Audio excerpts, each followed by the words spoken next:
Señora presidenta, señoras y señores diputados, buenos días. En los últimos 4 años, España ha carecido de un Gobierno en plenitud de facultades durante un total de año y medio. Un país sin Gobierno con plenas facultades es un país desprovisto de herramientas para abordar sus problemas y para encarar los desafíos de futuro. Por tanto, es inadmisible que una situación así se repita en el futuro. Por eso, una vez concluya esta sesión, creo que será el momento oportuno de buscar mecanismos para que ese vacío que hemos vivido no se vuelva a producir. Y quiero por eso manifestar mi compromiso y el del Grupo Parlamentario Socialista de buscar con los distintos grupos fórmulas para facilitar en el futuro la formación de mayorías de Gobierno frente a las mayorías de bloqueo.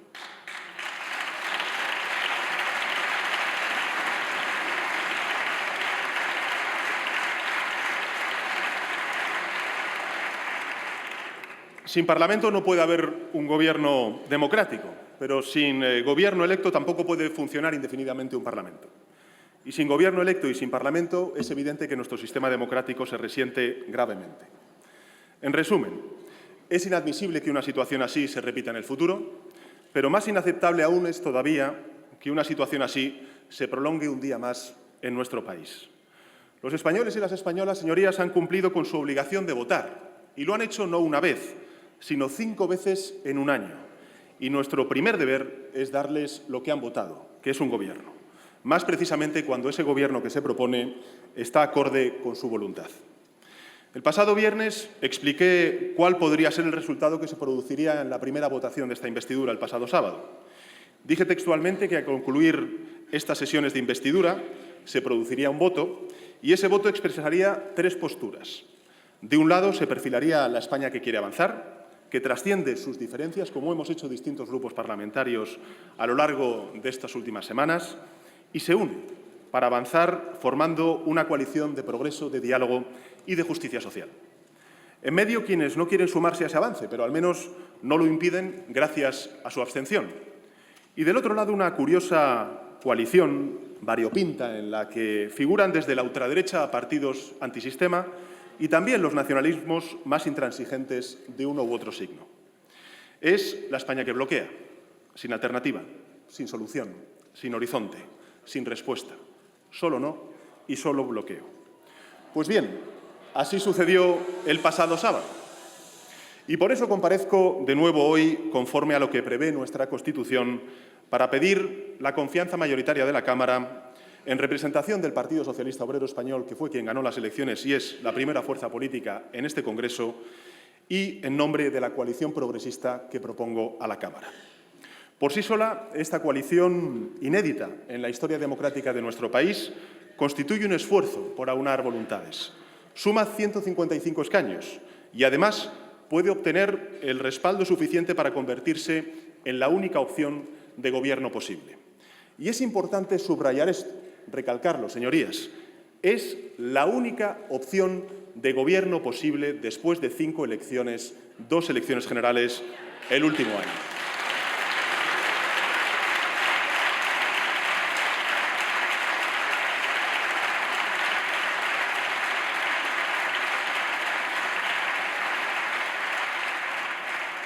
Tampoco sé por qué se pone así la bancada de la derecha, porque estaba claro el pasado jueves.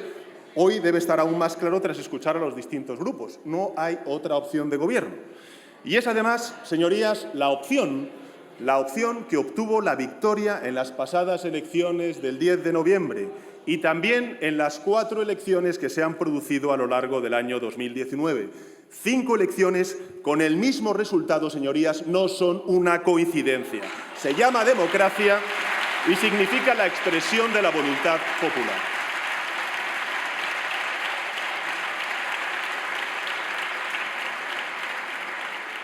Y el primer principio de una democracia es aceptar el resultado de las urnas, es aceptar la composición del Parlamento. Ninguna otra fuerza, señorías, puede ofrecer un gobierno para España, salvo el Partido Socialista. Del otro lado, señorías, hay una suma elevada de diputados que merecen nuestro respeto, hasta incluso aunque nos hayan proferido los insultos que nos han proferido durante los de investidura.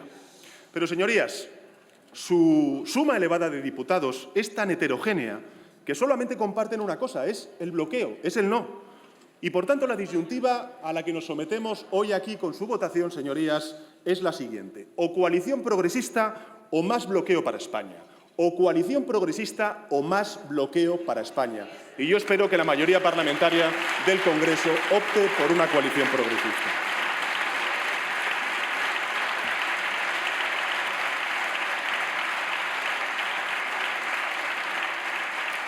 Señora presidenta, señorías, si yo comprendo en particular la contrariedad de las fuerzas conservadoras, comprendo su frustración.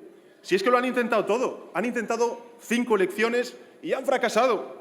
Lo han intentado de nuevo en esta Cámara y tampoco lo van a conseguir. Si una mayoría respalda la investidura, el bloqueo se romperá y, por tanto, volverán a fracasar.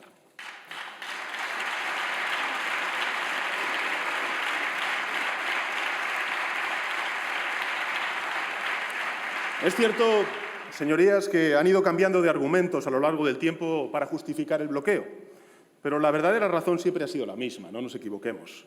Dicen que resulta inaceptable la abstención de Esquerra Republicana. Antes dijeron que era inadmisible la formación de un gobierno con Unidas Podemos dentro, pero tampoco aceptaron antes un gobierno del Partido Socialista en solitario cuando pudieron permitir la abstención.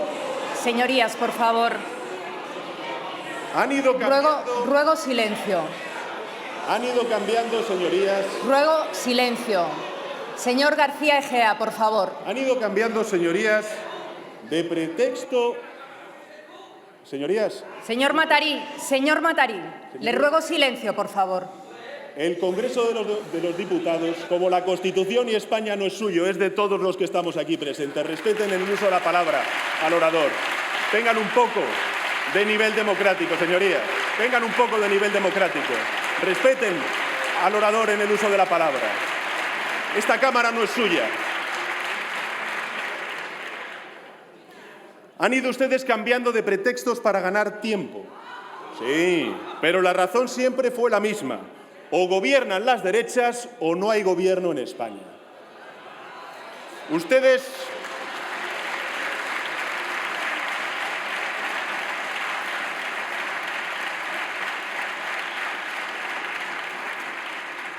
han tensionado y tensionado la situación para ver si por algún lado aparecía una nueva oportunidad. Pues ya está, no lo han conseguido, no ha funcionado. Va a gobernar en España una coalición progresista porque así lo han decidido los españoles y porque así lo va a decidir la mayoría parlamentaria de esta Cámara.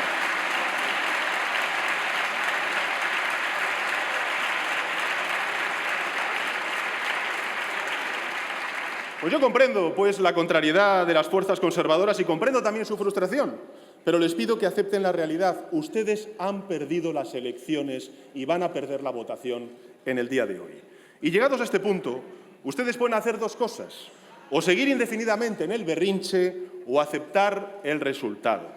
Y yo les recomiendo que hagan lo segundo, que acepten el resultado democrático que salga de esta Cámara. No les compensa seguir en el berrinche indefinidamente, señorías. Para empezar, porque daña algo muy importante en nuestro país que se llama convivencia. Para continuar, tampoco es bueno para sus propios votantes a quienes van a contagiar una crispación que no tiene razón de ser. Y para acabar, no es bueno siquiera para ustedes porque no se puede construir nada positivo desde la frustración y desde la amargura. Es preferible que acepten, pues, el resultado electoral. Va a haber una coalición progresista porque así lo han decidido los españoles y la mayoría parlamentaria del Congreso de los Diputados. Es cierto, señorías, que el salario mínimo se va a elevar hasta niveles más decorosos, que se van a movilizar recursos en favor de las familias en riesgo de pobreza. Es cierto también que algunos españoles de los más acaudalados pues van a tener que contribuir un poquito más al bienestar pagando más impuestos. Pero también les digo una cosa, señorías. Eso es algo que solo afectará a 1 de cada 200 contribuyentes en nuestro país. Y no hay que suponer que todos los afectados rehúsen contribuir de manera solidaria a las arcas públicas. Y además las pequeñas y medianas empresas pues van a ver reducida su carga impositiva. Es verdad que vamos a proteger los derechos de los trabajadores, que vamos a evitar los abusos y atajaremos en la medida de nuestras posibilidades la precariedad laboral que sufren muchos trabajadores en nuestro país. Pero eso no perjudica a nadie, menos aún a los empresarios y a las empresarias. que en su gran mayoría basan la productividad de sus empresas en la innovación, en la formación y en la motivación de los empleados, que es precisamente lo que vamos a fomentar. Es verdad que trataremos de restaurar derechos sociales en educación, en sanidad, en dependencia, en pensiones, siguiendo fortaleciendo nuestra causa por la igualdad real y efectiva entre hombres y mujeres, que han ido recortándose durante los años de gobierno del Partido Popular, y que incluso intentaremos extender esos derechos a la educación temprana, a las becas, con nuevas prestaciones como, por ejemplo, la salud bucodental en el Sistema Nacional de Salud, también el derecho a la vivienda. Y eso no debiera incomodar a nadie, señorías, tampoco a los votantes conservadores a los cuales ustedes representan, puesto que también ellos tienen hijos que estudian, también enferman, también precisan de un techo y también envejecen. Y todos los españoles podrán beneficiarse de estos nuevos derechos porque son derechos para todos y para todas. Es cierto que todos los españoles verán ensanchada su libertad para expresarse, para asociarse, para vivir la vida de acuerdo con sus valores y con sus creencias, sin leyes mordaza, sin ilegalizar partidos políticos, ni cerrar medios de comunicación, como dicen algunas fuerzas políticas en nuestro país. Pero, señorías, fíjense, llevamos 40 años de democracia. Ya antes llegaron derechos, como el divorcio, como el aborto, como el matrimonio homosexual, y nadie se vio obligado a ejercerlos. Simplemente procuraron mayor libertad y mayor bienestar a quienes optaron por ejercer esos derechos. Es cierto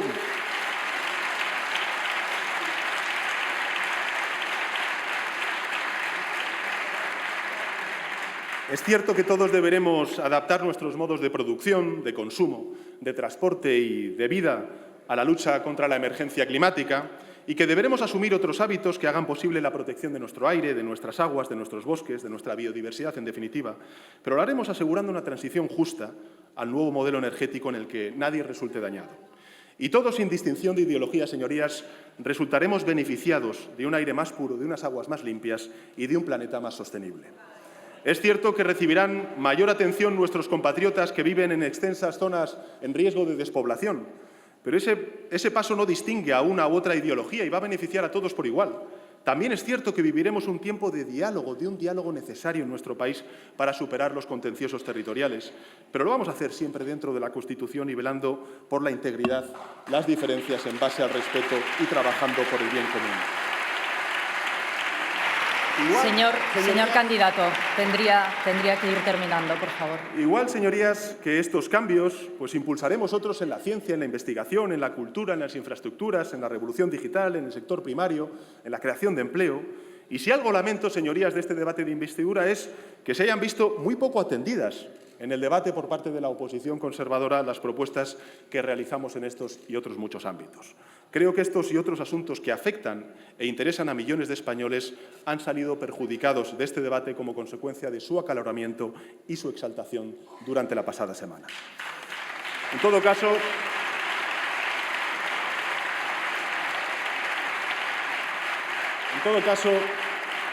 tengo la esperanza de que sea posible despejar, de verdad lo creo que es necesario y que es posible despejar este clima tóxico al que no queremos ni vamos a contribuir en absoluto.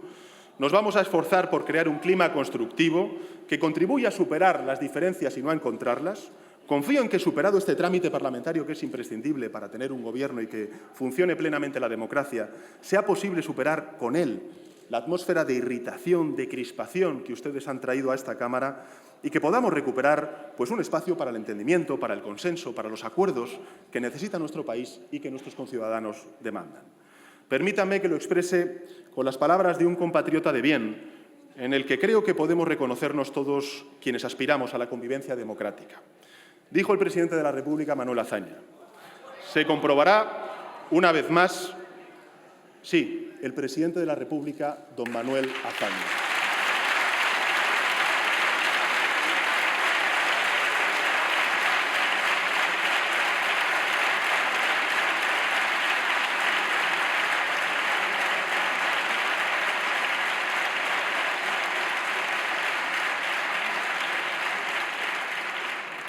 Decía Azaña: se comprobará una vez más lo que nunca debió ser desconocido, que todos somos hijos del mismo sol y tributarios del mismo río.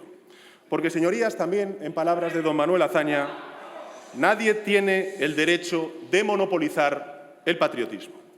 Señorías, concluyo. En mi intervención del viernes dije lo siguiente: Lo único que les pido humildemente es que piensen en la gente que nos ve desde sus casas. Suban a esta tribuna y expongan una visión alternativa al programa que he expuesto. Defiendan la compasión y la convicción que les dicta su conciencia y voten según su criterio. Pero les ruego que no contribuyamos con nuestras palabras a que la convivencia se resienta. No traslademos desde esta tribuna más división a la calle, más discordia a las familias, más desencuentro también a las empresas. Eso, señorías, también es patriotismo. Muchas gracias, señora presidenta. Gracias, señor candidato.